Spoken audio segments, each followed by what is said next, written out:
Hey friend, let's say this lie out loud. I want to start today by saying something out loud that you have probably only ever said to yourself late at night when the house was quiet and nobody could hear you say it. Is it too late for me? Is it too late for me to become who God made me to be? Hey, sis, you've done the math already, haven't you? You counted the years. Too many of them gone by, too much water under the bridge, too many chances that came and went. And while you were busy raising everybody else, holding everybody else together, showing up for everybody else's story, and somewhere along the way, you quietly closed the book on your own becoming and decided the ending was already written. Hey, sweet friend, I'm not going to rush past this today. I want you to hear me out. It's never too late. It's never too late. I want to actually look at that lie with you out loud together because a lie loses its power the moment you name it, the moment you call it out. So let's name this one. It's too late for me to become who God made me to be. Say it in your head if you need to. Now let's look at it together. And how has it been costing you? Here's what that lie has been probably costing you. I want you to hear this without any shame attached to it because shame is not what you and I are about today. That lie has kept you small. It's been the reason you didn't sign up. You didn't apply.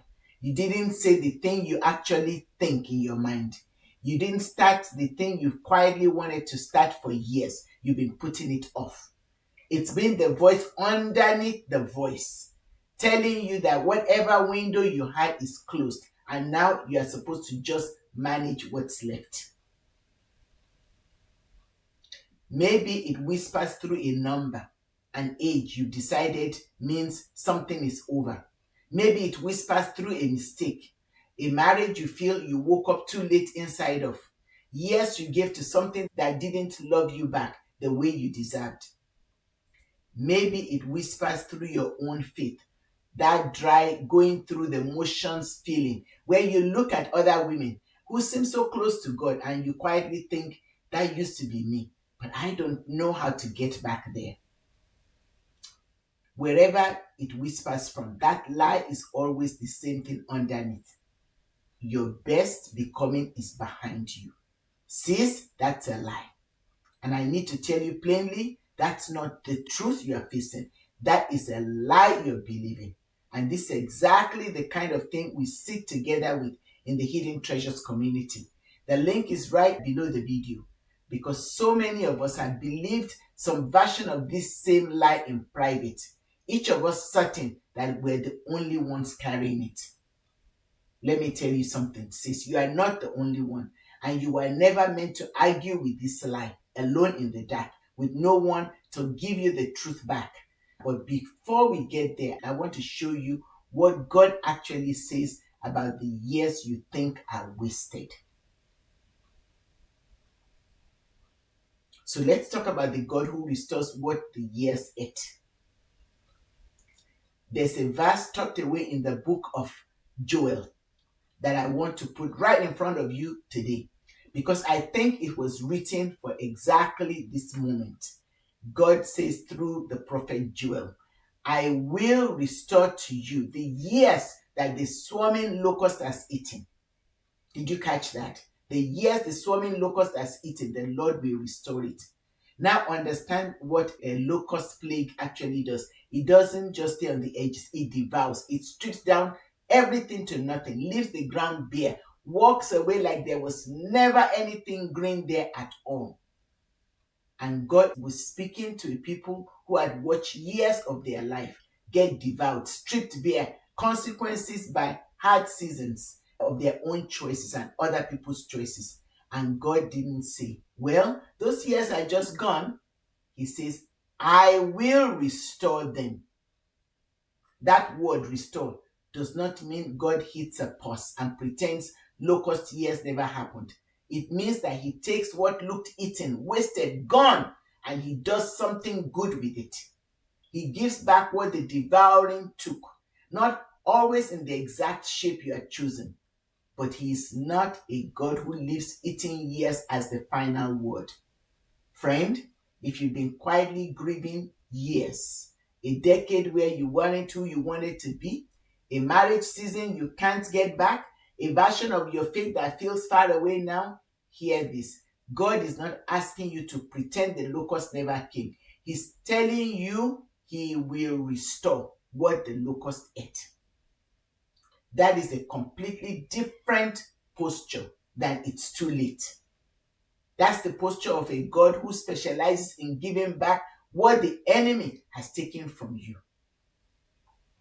So he tells us that he's doing a new thing, right? In Isaiah, right alongside of that promise, it says in Isaiah 43, remember not the former things, nor consider the things of old. Behold, I am doing a new thing. Now it springs forth. Do you not perceive it? Do you hear what God is doing here? He's not telling his people that he forgot their story, their history, because it doesn't matter. He was telling them to stop letting the former things be the only lens through which they see the future. Do not dwell there so hard that you miss what is already starting. He is doing something. And then God says, he says something almost playfully. Now it springs forth. Do you not perceive it? Like he's already planted something, already got it, breaking ground. And he's asking gently, are you even looking for it? Or are you still at that old field back there? So Ecclesiastes says, God has made everything beautiful in its time. This is Ecclesiastes 3:11. Not your time, his time. And that word time there isn't vague, someday spiritual sounding idea. It's a real promise. That the becoming that God has for you, a proper season, it's coming. Wait for it. I think of the women in our community who have said it to themselves. The Lord's timing is perfect. Not the Lord's timing is disappointing, but we'll make it peace with it. Perfect. Which means the new thing springing up in your life right now, at whatever age you are, listening to me right now, is not the consolation prize for missing the real window. It's actually the real window. Did you catch that? It's the real window. So let me tell you a story about the workers who showed up last, in Jesus' own words. Jesus told a story, I think, that settles this argument once and for all. And it's found in Matthew 20. A landowner goes out at dawn and hires workers for his vineyard, agreeing on one day's wage. Then he goes out again at 9, at noon, at 3, and finally at 5 o'clock, an hour before the workday ends. And he finds people still around and he hires them too. I love this story. At the end of the day, he pays every single worker. The ones who showed up at dawn, the ones who showed up 1 hour left, the exact same wage. That's what he paid them, the exact same wage. And the ones who worked all day were furious. The last worked only 1 hour, and you made them equal to us. Matthew 20:12. And the landowner says essentially, I'm not being unfair to you. I'm just being generous. Is your eye evil because I'm good? Friend, what is saying about the character of God? It's not a God who runs a diminishing returns economy. When the later you show up, the less of him you get. He is not measuring your worth by your starting time. Did you catch that? The worker who showed up at the 11th hour, exhausted, maybe having spent the whole day standing around wondering why nobody had hired her yet, received the full wage, full inclusion, full reward, full welcome. That's the God we serve. That's the Father we serve. So I've had our own women in the Hidden Treasures community say it about a woman in her 70s finally doing deep healing work her whole life, 86. It doesn't matter. You are doing the hard work now. Wow. That's the 11th hour vineyard right there. The wage is not smaller because you arrived when you arrived. The light coming in means you can no longer stay in that place you used to live. That's not punishment. That's an invitation to come to the Father. So now, can I tell you something honest about my own becoming? I used to think healing was supposed to look like one dramatic breakthrough, a single altar moment where you woke up broken and walk away whole. And that's the story, done. But that's not what happened to me. My own healing in the area of self worth was not a single night, it was 18 years in the making. Did you catch that? 18 years in the making. 18 years of little obediences, 18 years of unlearning a lie, one layer at a time, going back to the same wound more than once, because it turns out a wound doesn't heal on your schedule, it heals on its own in God's timing. And there were seasons in there where I would have told you I was too far behind, too old to still be doing this work, too embarrassed that I hadn't figured it out yet. I want to tell you this plainly, my sister. I was wrong about that. It wasn't too late at year 3. It wasn't too late at year 11. It's not too late right now. Whatever year you're in. Because here's what I've learned. And it's the same thing the landowner was teaching in the vineyard.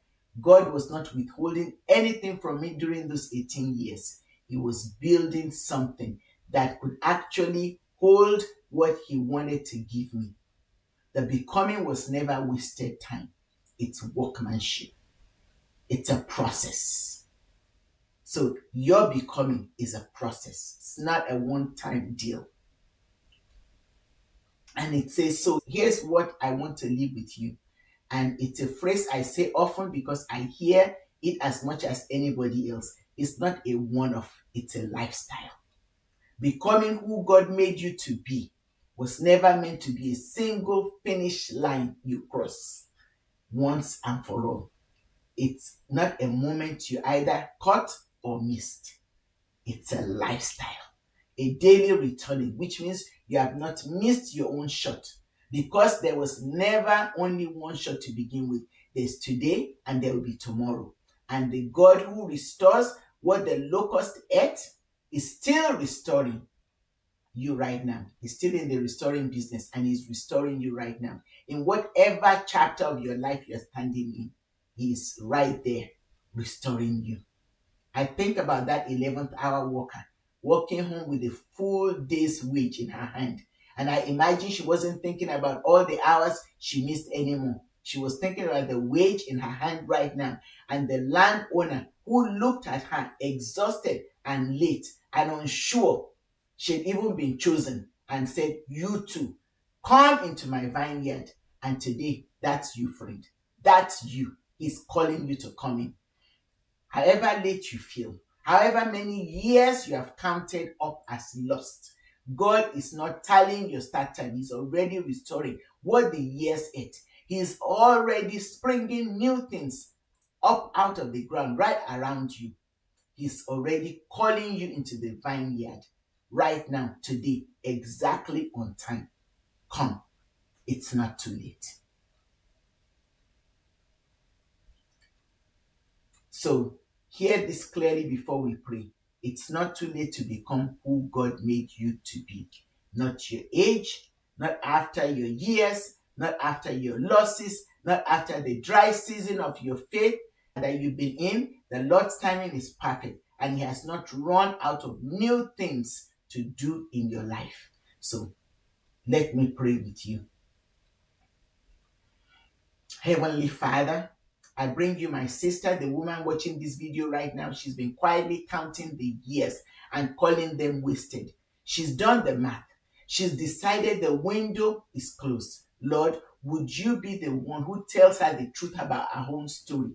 Because the silence in her own head has been telling her lies. Thank you that you are the God who restores what the locust has eaten. Thank you that you are doing a new thing in her life right now that she cannot see yet. And Father, teach her to stop staring so hard at the former things, looking behind, that she misses what's already springing up right here in front of her. Remind her that you are not measuring her worth by her start time, that the 11th hour receives the same welcome as the dawn. That whatever her age or her losses, becoming who you made her to be is not a window that is closed. It's a lifestyle she gets to keep living daily with you, today, tomorrow, and every day that you give her. So, Father, meet her the way you met the workers in the vineyard, not with a tally of hours missed, but with a full and generous welcome into the work you have for her right now.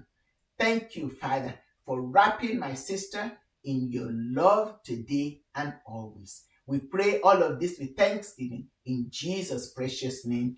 Amen. Amen. Hey, sweet friend, if today's message put words to that lie you've been quietly believing, please don't go back and carry it alone. Come join us in the Hidden Treasures community. The link is right below in the description. It's a circle of Christian women learning together that it's never too late. Women in their 40s, women in their 70s, and everywhere in between. All of us becoming on purpose together. So come join us. And if a woman came to mind while you watched, someone who's been counting her own years as lost, send her this video and tell her the lie is a lie. Remember to subscribe, like, and share this video. I'll see you next week, and until then, God bless you. And remember, you are beloved. God bless.